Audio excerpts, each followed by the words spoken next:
Good morning. I'm going to give you a quick presentation. There's a little technical problems with that monitor, so if you can't see this one, then, reposition yourself. There's a few seats. This early in the morning, Bitcoiners up before 11. Is it even possible? I, in 2013, kept reading a bunch of criticisms of Bitcoin about it having no intrinsic value, that it really provided no advantages over the current banking and financial services, the current payment systems, the like. And I just, as a Bitcoiner, knew this was just wrong. And I would tell people on the internet while I'm busily at 1 in the morning correcting the internet. How many of you correct the internet at 1 in the morning? Okay, there's a few people that very embarrassingly flip their hands up. Yes, you see that guy posting that idiotic, Bitcoin doesn't do anything, I have PayPal. And you're like, no! And you're typing, no, Bitcoin is more than that. So I decided to come up with an experiment or a demonstration, an event. And I would prove the frictionless nature of payments over Bitcoin, the advantage of low transaction fees, the advantage of borderless transactions and funding. And I came up with this idea of passing Bitcoin around the world. Now, I posted up on Reddit, I said, guys, I'm looking for people all around the world, and what we're going to do is a financial relay. And the way this is going to work is we're going to get a list of people, and we're going to set up an IRC chat, and we're going to schedule and say, I'm going to pass some Bitcoin to guy A, and then guy A is going to wait for a confirmation, because that's all he has to wait for is one confirmation to spend the Bitcoin I sent him. So once he has that one confirmation, he sends it to guy B, and then guy B sends it to gal C, and gal C sends it to gal D, and then person E, which we aren't sure if it's a guy or a gal, and we pass the Bitcoin around the world this way. And in the end, we decided as a group that we shouldn't just hand it back to me, we should give it to somebody. And so we picked out a charity, a organization that we could believe in. There is an organization called the One Foundation. Jet Li formed the One Foundation after he was caught in a tsunami that nearly killed his children, and he realized that the only way he was able to save his children was through the cooperation of those people around him. And the One Foundation refers to the fact it only takes one of you to take action to make the world better. And it's you're a one and I'm a one and the next person is a one. So very stirring story. And it also happened that we were doing this in May. And in April, there had been a very devastating earthquake that had hit China. And the One Foundation had set up a Bitcoin address to take funds to do this disaster recovery and aid in China. And so we thought that would be great. So what exactly happened? Well, I'm going to replay the event for you, a little sped up. These were all the participants that we had. And I'm this big blue dot here in the United States over Austin. And the first Bitcoin passing went to Canada. And then Canada sent the Bitcoin to New Zealand. Then New Zealand sent the Bitcoin back to Buffalo, New York. Then Buffalo, New York sent it to India. Then India sent it to California. Then California sent it to Uruguay. Uruguay sent it back to Arizona. Arizona sent it to New Zealand again. New Zealand sent it to me again. And then I sent it to Boston. And then Boston donated the Bitcoin into China. Total time was 1 hour, 51 minutes, 45 seconds, and the full amount of Bitcoin we started with, which was about $66 at the time, is now probably about $300, was deposited with the One Foundation in China, and 10 minutes after that, they were able to spend. Now, you have to think about that. 1 hour, 51 minutes, 45 seconds. I will challenge James right now. I saw a $100 bill in your wallet. Okay? If I set my stopwatch and I give you 1 hour and 51 minutes, 45 seconds, send that money to China. Forget 3 times around the world. Forget 10 international transactions, 11 transactions total. All you have to do is send it to China. 1 hour, 51 minutes. I will give you $2,000 if you can do it. Are you ready to take the bet? Them try, but them can't do it. Yeah, you can't do it. No, it can't be done. It honestly can't be done. James cannot give $100 to respond to a disaster in China such that they can spend that money within 2 hours. He can't do it unless he's using Bitcoin. Now, think about that. How many things do we hear about and we think, I would like to help? But in reality, you can't. But let me give you another angle to this story. The other angle to this story is that we were publishing the Bitcoin addresses on the internet through the event. Anyone worldwide could audit us in real time to verify and validate that we were moving the Bitcoin to each of these individuals. Now, in the second one, we did another one. I consider this a proof of concept event with only 11 people. We did it again in October with 11 people. That time, we decided what we would do is allow the first time we just trusted everybody to not steal the Bitcoin, okay? So it was kind of an exercise in how honest are Redditors. It turns out Redditors are really honest. Every one of them took the $66 and passed it on to the next person just as you would have expected it to. I didn't want to go into another honesty test for the second trial. A second proof of concept. So what we did that time is we had a deposit address for each individual. They had to provide the 10th of a Bitcoin at the time, or maybe it was, 10th of a Bitcoin at the time. They had to provide a 10th of a Bitcoin and into a deposit address, and then they gave us a return address, and they gave us instructions, donate it to this charity after my turn, or donate it to that charity after my turn, and whatever. And so what happens is I would pass a 10th of a Bitcoin to the first participant. The first participant would pass it to the second participant, but once he's had his turn, then we would take his deposit and either return it to him if that's what he asked, or give it to one of a number of charities that accepted Bitcoin, or we gave it to our featured charity, which happened to be Sean's Outpost that time for that event. And what we had was a fundraiser for a charity that could be audited in real time, step by step by step. And in fact, if you go to passingbitcoin.com and you go and look at the discussion about that, that second event, you can still see the audit because the blockchain's still there. You can still see all the transactions. You can see that I returned the deposits to the people that asked for deposits to be returned, and I donated to the charities when the people asked for the charities to be donated to. Now, how many of you have donated money to somebody that was raising money for, I don't know, muscular dystrophy, heart association, lung association? How many of you have donated money to some group that was trying to donate money? How many of you were ever able to audit that group in real time? Audit. Come on, guys. Somebody? This is the power of Bitcoin. It's called honesty. If you can audit and you can prove that what they said they were going to do is what they did, you have honesty. What you have in the current financial system is trust in people that have repeatedly proven you can't trust them. Was anyone here for 2008?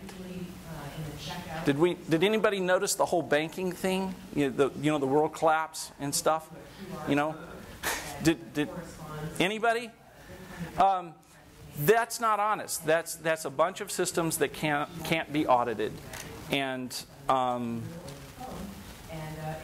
there you go. I'm not really sure I have more to say than this, except that we are going to do the real event. We've done 2 proof of concepts events. We're going to do the real event for Passing Bitcoin on March 22nd. If you go to passingbitcoin.com, you will find a form where you can sign up to participate. And what I would encourage people to do is find, go down your Rolodex. Find the people that live in the most bizarre places in the world that you can think of, that you happen to know. That guy that goes to the Antarctic, because he was in the science class with you in college.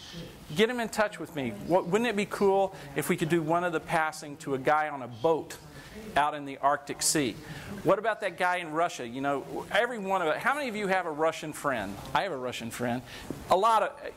Did you see Russia in my list? They weren't in my list. Find that guy in Russia. Get him involved.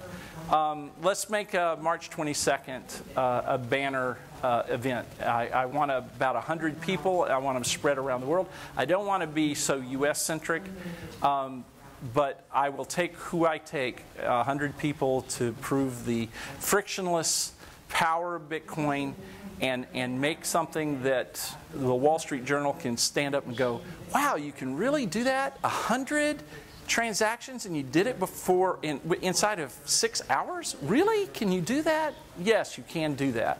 Okay? Thank you very much.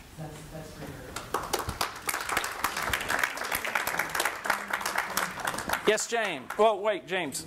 The MC is going to, everyone has to line up with the MC to ask your questions so that your question goes onto the video camera. So. And you're still 7 minutes. I'm still at. Yeah. It doesn't matter. We can donating your time. I'll donate my time. It's not a problem. Oh, okay. Yes. Well, since you asked, and you asked fairly, you said, can I beat Bitcoin in that speed of 1 hour and 45? And the answer is no. But with Bitcoin, I could beat you by far. The Bitcoin network, clearly, is about zero trust. But if you have someone in another country who you trust, you can email them the private key. They get the funds in less than a second. Mm-hmm. And so they can spend it right away. So if you have a trust network, you can actually go around the world 5,000 stops in under a minute, which is actually really amazing. Yes, absolutely. Good point. Anybody else? Any other questions? You don't think it's a good point? Come up. Come up. There's a mic. Right there. I'll hold the mic for you. Don't do that. Don't do. Don't mail private keys. Duh. Yeah. Well, you can encrypt it. You can encrypt it, but it is a good point. It is a good point that when you can encrypt it so that it's safely sent across a insecure network. But it is a good point that anytime you're exchanging private keys, there is a very strong trust component to that, because you have to trust the person who sent it to you that he's not going to turn around and spend it really quick and that sort of thing. So, man in the middle doesn't work if it doesn't hurt you if it's encrypted. So, it's open even. yeah. Question, or the point of the question. What do you mean if it's open? Yeah, the security point of the question was if it's unencrypted email, right, then there are multiple attacks, including man in the middle. Well, actually, if you send a private key and an unencrypted email, then that's almost like the guy who has that flashed his private key on the TV and somebody snagged it in half a second. The second part of that story that the news never tells you is that he immediately called the studio to to hand the money back, that the only reason he took it was because he was afraid somebody else would take it from the guy and he would lose his $20. And so they don't want to talk about the honesty of the Bitcoin community. They want to insist that the coin was stolen as opposed to secured by a watcher. So anyway, any other questions? Observations about the frictionless network. Any concerns? Does this cause anybody some trepidation? Come up to the mic because we're being videoed. Good morning. I'm Sheldon Weisfeld, and I'm going to ask a question on behalf of my daughter, who is involved in nonprofit organizations. She asked the question to you, Paul, about the opportunity to use Bitcoin in a nonprofit organization's funding initiatives, and how, as you address the idea, to be able to audit that.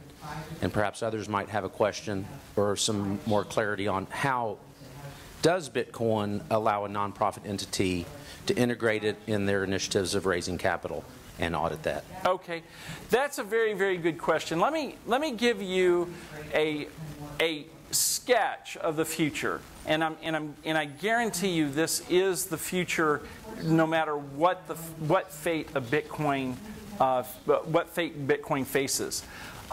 Suppose you have a charity that actually uses Bitcoin and actually pays out Bitcoin to, for the services My name is Kanan.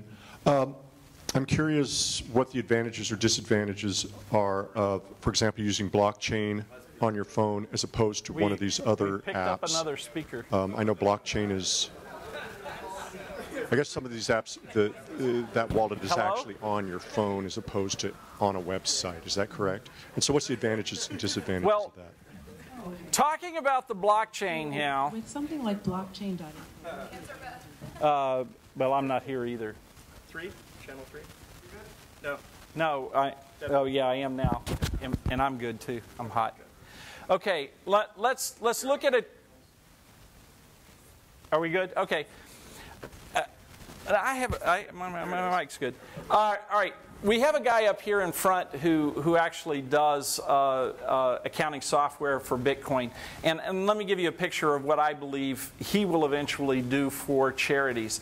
If I have a charity that's accepting Bitcoin from a set of public addresses, now each one of these addresses can be signed, and I can prove from the charity's point of view that I have control of these addresses without relinquishing control. Okay? Basically, a signed message can be validated without anyone ever having access to the private key. So I can prove that I own these addresses. Furthermore, I can request that anyone who supplies me goods and services provide the same sort of validated addresses, that they have signed them and they have said, these are our addresses and these are where I'm doing the payments. Now imagine a system where every expenditure that a charity makes, they require a signed falling off point. What the person does, like if I take a salary, what I do with my salary after I've received it is my business. I can move it to addresses that aren't registered. But I have a signed address that I'm accepting my payment from this charity from. Okay? Now, imagine a financial report that you print with these addresses and you hand over to the government, because you have to do that as a 501c3. Hand over this thing to the government, okay? Now, what does the government do today to 501c3s? Every now and then they say, we're going to audit you, right? And they quake in their books because this is a huge expense, proving that you paid the people you said you paid and that you accepted the donations from the people that you said you accepted the donations from. But guess what?